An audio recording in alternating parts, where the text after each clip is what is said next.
I think it's like I had my You love her, don't you?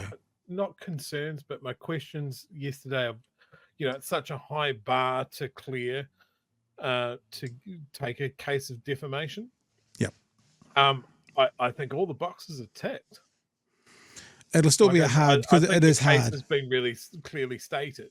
Yeah. So But it will be hard to get it just because defamation cases are hard. But like I said, man, it's I said this last night as well, this idea that people get defamed all the time being called whatever. You know what? Being called Nazis on the right when you're not Nazis, being called groomers, all those kinds of words. Words matter. And this feels like it's the first time it's ever really been tested.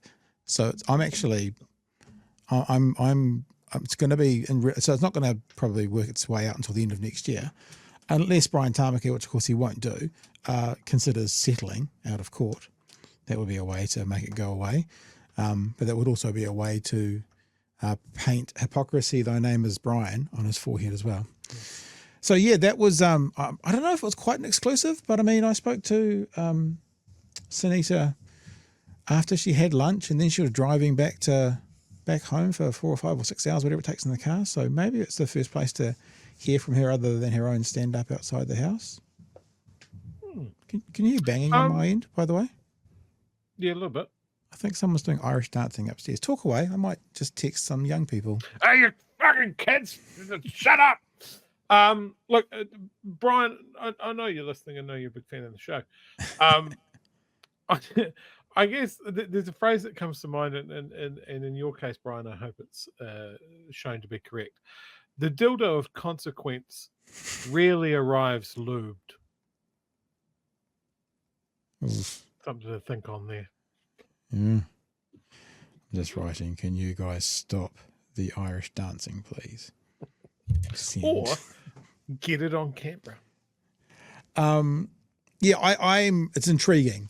I mean, the biggest thing is, you guys know about my religious background and stuff, but this is the thing that frustrates me most about these people who claim this title of Christian, is that there's a pretty strong inference within their holy book to be salt into the world. And what that means, you think about a meal, right? Salt is not the main thing. Salt is not the focus point. Salt is not what you're eating. Salt brings flavor to all of the other food, which means you have to be in and about all of the other food and, bring something good out of the situation. Make the food, i.e. society, better. That's literally what kind of salt does to food. But it seems that a lot of the people who adhere to that, and I would say Destiny Church would be highest on the yard, as they cloister themselves off.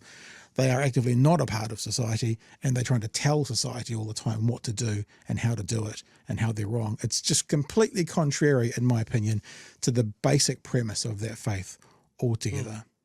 Just completely contrary to it. I had this thing, I was having a chat with a mate the other day who's a religious person, and there's this thing amongst Christendom, and they talk about, giving your heart, giving your life, giving all your being to your God, right?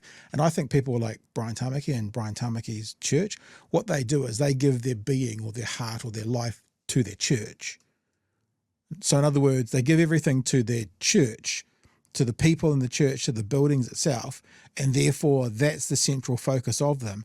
If you give it to the God figure, then you're not necessarily affiliated with a group of people because you're not out in the world. You're cloistered into your little house and you're staying in your little house, and that's not what they're supposed to do, Chewie. I know that much you won't get what I'm saying, but it does frustrate me because, you look at the teachings of that dude, Jesus, the actual purely justice teachings about looking after the widows and orphans, putting people before yourself, making your community better, not worse.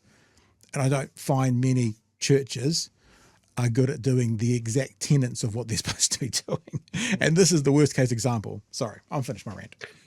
So maybe a tangential question, Pat, but you've certainly been around religious organisations. I've been around. When it comes to a church like Destiny, yep, do you think, in your honest opinion, the people that run Destiny believe in God? Really? I mean, what do you see based on, like, I mean, if you did believe in God and the Bible and all of that, so surely you'd see it in their actions, right? Well, you should. But what you're asking me, right? What you're asking me is, can someone have a belief in a external higher power and still be wrong? And I Mm. think you can be. Now, whether they in particular do, I would answer yes. But it's okay. It's like this. When, for example, let's just put out there that there was a group of people protesting a revolting speaker at Albert Park a wee while ago. And one of the people at that place that was protesting a revolting speaker punched an old lady in the face. They might have been there for the right reasons. They might have supported the cause. They might have done all the things right, and they might have got that bit wrong. I'm saying they did get that bit wrong. It was like the other day when I said to you, Chewie, if a family member was, a MAGA supporter, would you reject them? And can some friends be as close as family? So therefore, can you have friends that are MAGA supporters? So I struggle to put people in boxes, and I struggle to cut people off, and I struggle to say that definitely can or that definitely can't. So what I'll say to you is I assume they do, and I'm not arrogant enough to say people who have a belief in whatever always get that belief right, because they can have a belief in the whatever and be wrong still.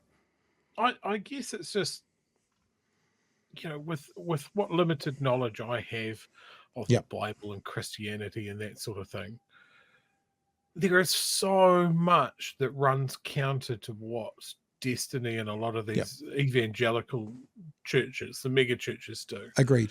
The accumulation of wealth, the persecution of entire groups of people. Yep. It just doesn't mesh for me. Yeah, I agree. And I can't see how you can read that book and believe in the people that are in that book and the message that they have in that book, and then go and do what they do. And I guess that's where that my question came from. I think that what I see in those people, and this sounds really judgy, but this is actually literally a thought I've just come up with in the last week, is those people have given their lives to the church, not to the being that supposedly is in charge of this church. Because if you give your life to that church, and if the leader of that church thinks the more money you've got, the more holy you are, which is a prosperity doctrine, then you think, well, I've given my life to, and you think you've given your life to the God figure, but you've actually given your life to that church, then what you're seeing in that church is the holy figure, the head of the thing, the spiritual God figure saying this, but it's actually the church saying this. Because the other thing to ask is not just the head of those churches, what about the people in the church? And I would definitely, it feels a little bit like when we talked about the anti-vaxxers, the disinformation dozen, I would hold far more accountable than the people they've fooled. I would say the same of the Destiny Church people as well. 100% agree.